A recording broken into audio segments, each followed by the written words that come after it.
Are you here because McBride was killed? That white man? Or is it because we had to go to Washington and pay United States government $20,000 to get you here? Yeah. Well, I don't believe it's too late to find out who's been doing this. Jimmy Palmer that a revolutionary did. He stood face to face and toe to toe with Pierre Daly's henchmen and made the greatest sacrifice one could ever make. Run on!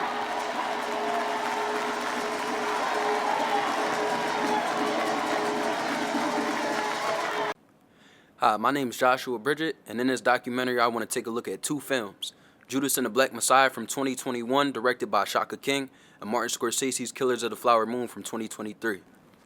The opening clips you just saw featured Jesse Plemons as an FBI agent. Roy Mitchell is lead FBI in the investigation of the Osage murders, and Roy Mitchell is an FBI agent who enlists Bill O'Neill to infiltrate the Black Panthers.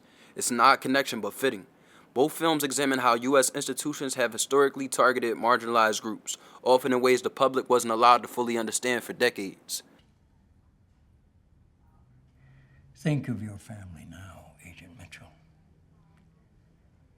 When you look at Hampton, think of Samantha, because that's what's at stake if we lose this war.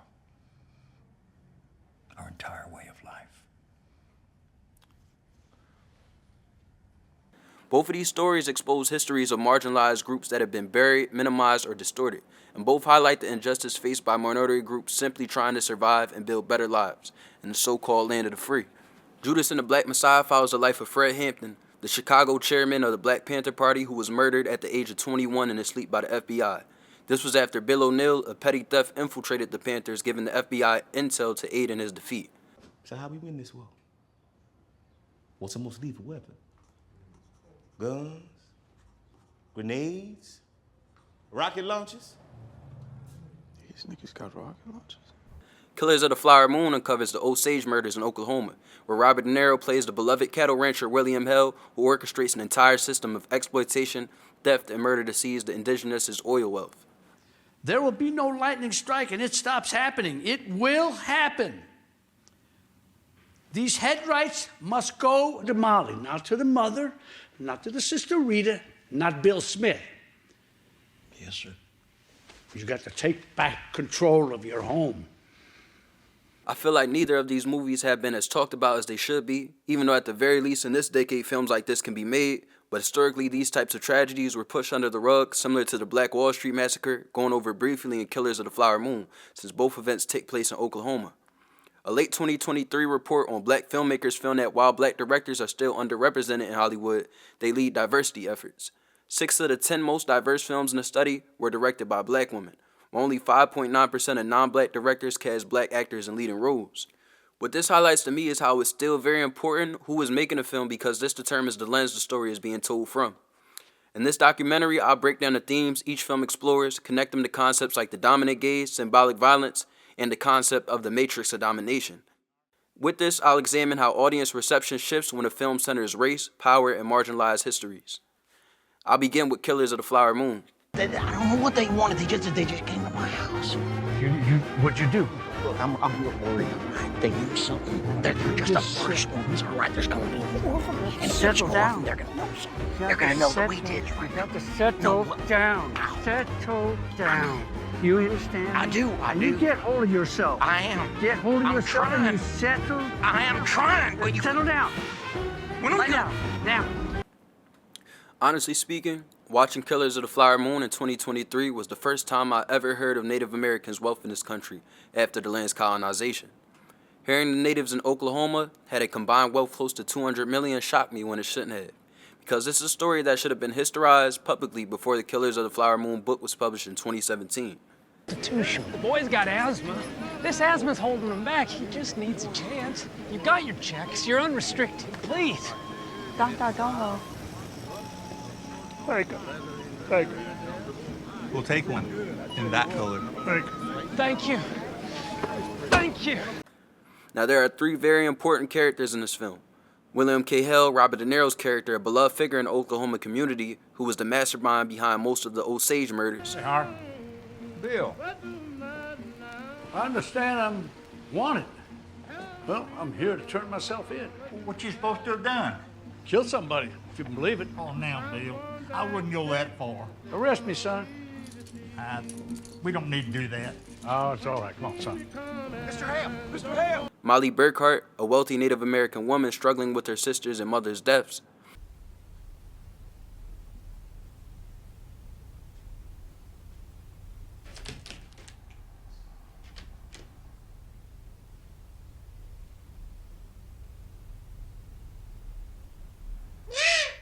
And Ernest Burkhart, nephew of Hale and husband of Molly, who was caught between helping his uncle and loving his wife.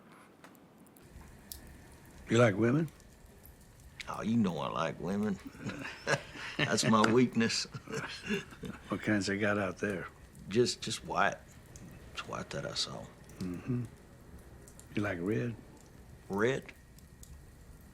I mean, that kind of red? Mm-hmm. I like red. Now, Hollywood is rarely told indigenous stories, and when it does, they're never main characters.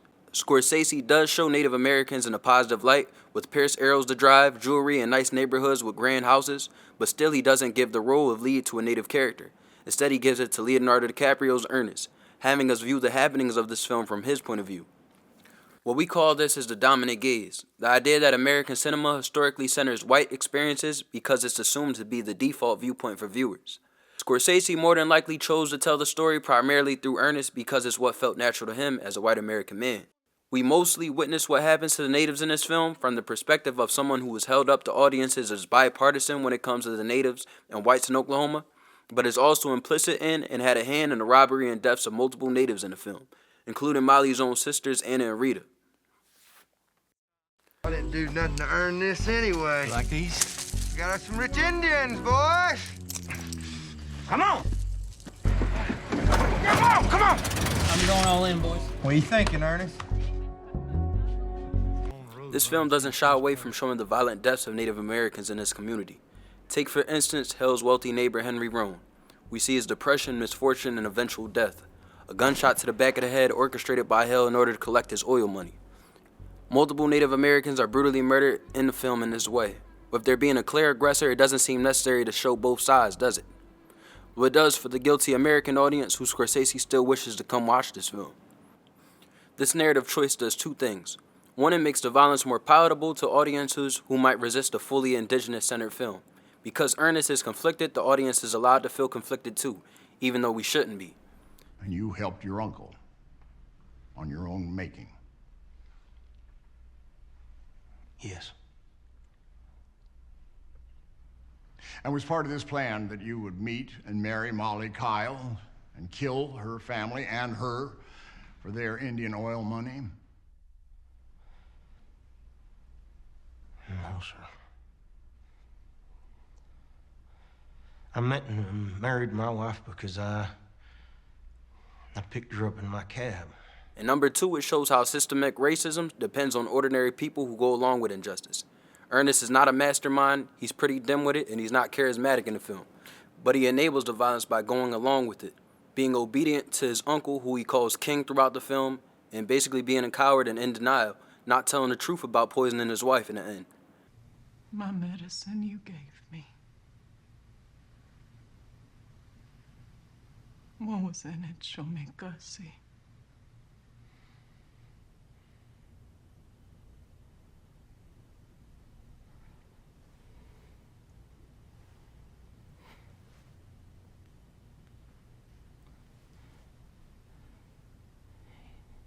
Insulin?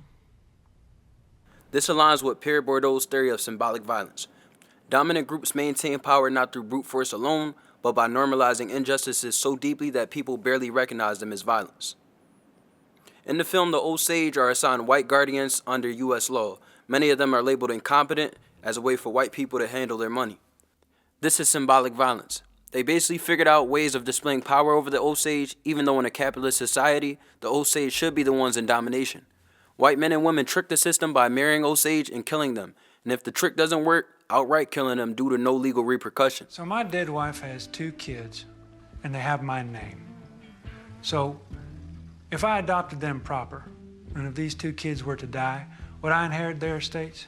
They're Osage. Scorsese visually reinforces this power dynamic with whites in Oklahoma basically having the law on their side, even though the natives have wealth. White characters move freely in spaces the Osage own. Osage characters are often silent, being observed, interpreted, or managed by outsiders. And then comes the extreme physical violence. We see the Osage outright murdered with guns, poison, and we even see a house get exploded. This is all the matrix of domination at work. Race, gender, class, and federal power intersect to reinforce whose lives matter. One of the most chilling moments of the film comes near the end in the form of a 1930s radio show, which was developed by J. Edgar Hoover. It's a cheerful, sanitized retelling of the Osage murders. The audience laughs, the actors exaggerate, and the horror becomes entertainment. And with this, Scorsese's message becomes clear. Even after the violence ends, the dominant culture rewrites the history. And what we learn is this too is a form of violence. True Crime Stories has been brought to you through the courtesy of J. Edgar Hoover and the Federal Bureau of Investigation. This brings to a close the authenticated story of the Osage Indian murders. Ernest's brother, Byron Burkhart, was tried as an accomplice to Anna's murder. Kelsey Morrison said at his trial, Byron got her drunk, and I did the rest.